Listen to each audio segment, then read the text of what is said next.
আলোচ্য বিষয় হচ্ছে শিক্ষা গ্রহণে শিক্ষার্থীদের হাতে মোবাইল ফোনই একমাত্র বাধা। সঙ্গত কারণে আমি এর বিপক্ষে অবস্থান করছি। বাংলায় একটি প্রবাদ বাক্য আছে, আঙুল ফল টক। যখন নিজের ফোনটাকে সঠিকভাবে চালাতে অক্ষম হয় তখন দোষ হয় ফোনে। ওটা নিজে নিজে কিছু করতে পারে না, ওটা সামান্য একটা রোবট মাত্র। একজন মানুষ ওটাকে যেভাবে পরিচালনা করে ওটা সেভাবেই পরিচালিত হয়।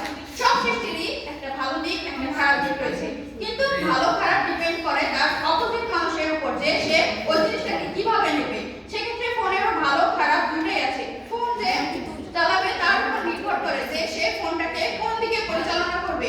পড়াশোনার সময় কিছু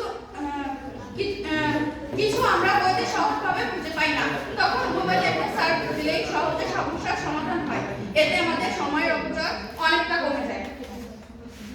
পড়াশোনার জন্য ফোন অনেক উপকারী একটা জিনিস। যেমন পড়াশোনার সময় অনেক ওয়ার্ড আছে যার অর্থ আমরা জানি না, সেটা ডিকশনারিতে সার্চ দেওয়ার সাথে সাথে আমরা তার অর্থটা জেনে যাই।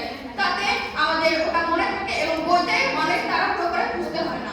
এটা একটা ওটার প্লাস পয়েন্ট ফোনের।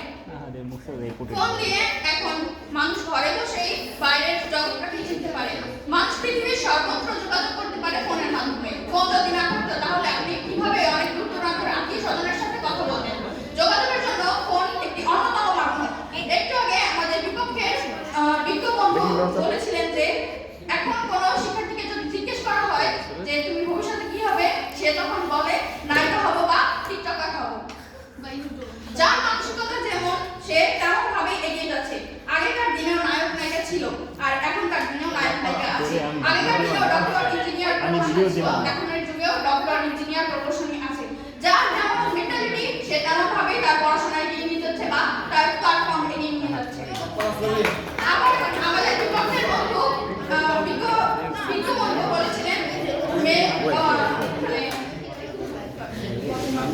উদাসীনতার জন্য তার প্রবাসী ছেলের সাথে বিয়ে দিয়ে দেওয়া হচ্ছে। এর জন্য তার মোবাইল ফোন নয় বরং তার মানসিকতা দায়ী। সে যদি পড়াশোনার দিকে